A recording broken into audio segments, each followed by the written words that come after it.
Jom sama-sama kami. Caranya mudah. Hanya klik join button. Terima kasih.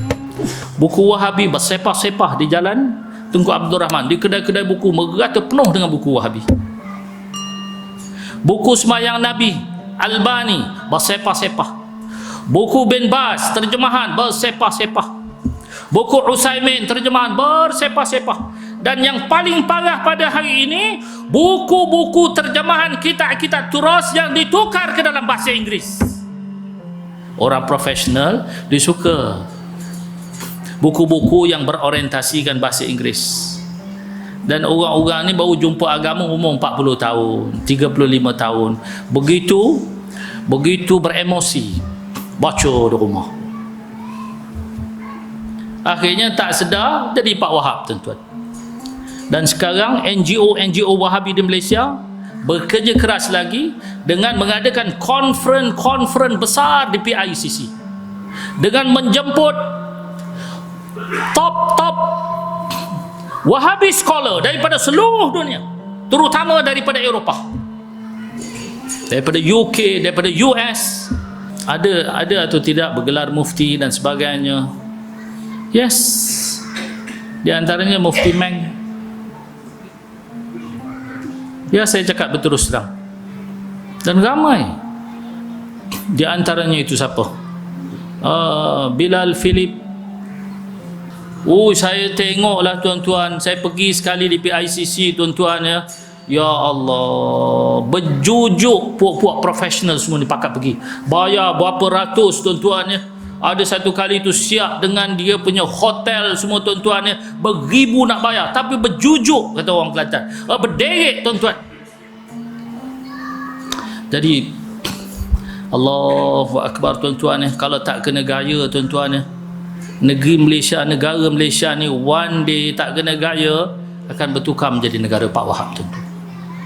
Waktu tu aku pula kena kejar, tuan-tuan. Sementara ni aku kejar Wahabi. Tak kena gaya, satu masa aku pula kena kejar, tuan-tuan. Tetapi sementara kita ada ruang untuk bercakap, why kita tak bercakap?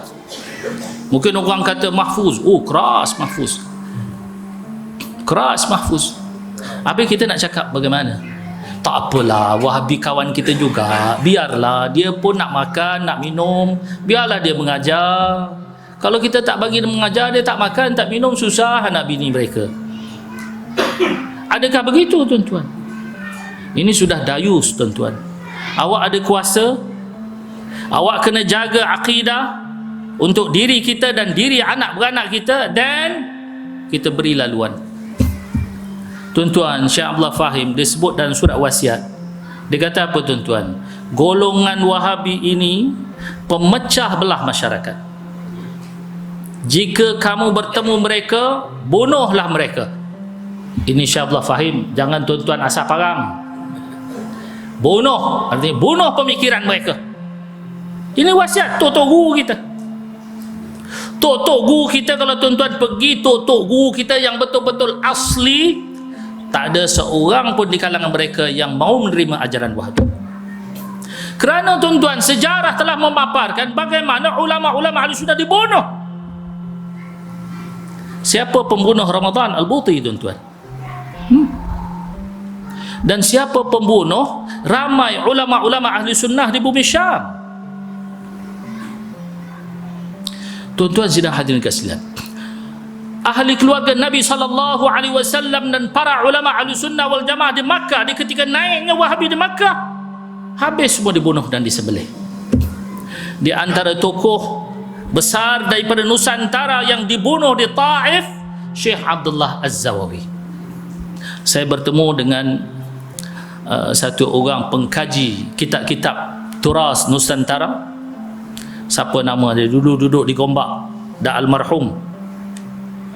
Dia kata, Ustaz, ni Syekh Abdullah Zawawi, orang kita daripada Sumatera. Saya kata, sungguh ke? Sungguh. Saya baca dalam kitab-kitab Arab, dia tulis Syekh Abdullah Zawawi disembelih di Taif oleh puak-puak Wahabi. Satu hari Allah campak saya ke Kuala Terengganu. Ada satu program bersama pondok-pondok di negeri Terengganu dalam isu Wahabi. dan saya ditempatkan di rumah Samidi. Rumah sebelah ada tuan dia, sebelah kosong sebagai rumah tetamu. Bila masa kosong, saya free, saya berehat, tiba-tiba tuan rumah ni keluar. Saya tengok badannya besar, tuan-tuan. Saya tanya, siapa nama tuan? Oh, si fulan, si fulan, si fulan. Tapi saya ni ustaz adalah keturunan mufti pertama negeri Terengganu, yang datuk kami dibunuh di Taif, bernama Syekh Abdullah Az-Zawawi. Ini tuan-tuan. Ada lagi keturunannya di Kuala Terengganu, dan beliau menyatakan kami anak beranak blacklisted, tak boleh masuk Saudi bertahun-tahun lamanya.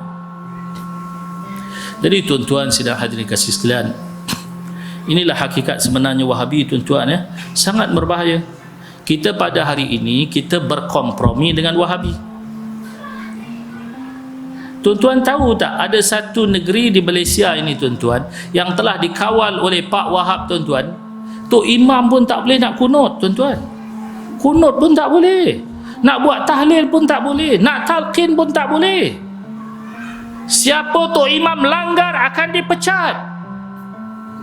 Itu baru jadi satu negeri. Kalau dia one day dia jaga satu Malaysia, tuan-tuan, musibah kita, tuan-tuan. Musibah. Yang musibahnya paling berat, kita akan ditukar i'tiqad kita, i'tiqad ahli sunnah wal jamaah kepada i'tiqad Wahabi. Ini worst, tuan-tuan. Kalau sekadar ditukar amalan-amalan yang bersifat furu', ini kita still boleh kompromi, tuan-tuan, boleh gagah lah kita kata. Tetapi kalau rosak akidah kita, tuan-tuan, Allahu Akbar. Dalam ahli sunnah wal jamaah ni, tuan-tuan, mazhab yang 4, kita Syafi'i, ada perbezaan antara tahiyat awal dengan tahiyat akhir, iaitu duduk tawarruk dan duduk iftirash. Jadi kalau kita dalam mazhab Syafi'i, yang disunatkan duduk pada tahiyat akhir itu sebagaimana yang diamalkan di dalam negara ini, iaitu dengan duduk di atas lantai. Sekarang ramai ni yang sembahyang subuh tak mau kunut. Kita tengok imam baca doa kunut, dia duduk je tangannya ke bawah, tuan-tuan, tak mau angkat. Kemudian dia kangkang besar-besar sebab nak dempekkan buku lali dengan buku lali jirannya sebelah. Dia cari buku lali kawan dia sebelah, dia cari, bila dah pap kena baru dia berhenti. Yang sebelah pula dia cari sebelah, pap baru dia berhenti. Dah jadi terkangkang, tuan-tuan. Angkat tinggi begini, terkangkang rupanya, tuan-tuan. Allahu Akbar. Macam Etroman, tuan-tuan. Maaf banyak-banyak, tuan-tuan. Kita, tuan-tuan, dalam mazhab Syafi'i buka satu jengkal, tuan-tuan. Satu jengkal. Mazhab Hanafi 4 jari, tuan-tuan. Jengkal yang normal, tuan-tuan, ya. Bukan jengkal gergasi, tuan-tuan. Besar ni, tuan-tuan. Di dalam hadis ada menyebut Ka'ab bi Ka'ab.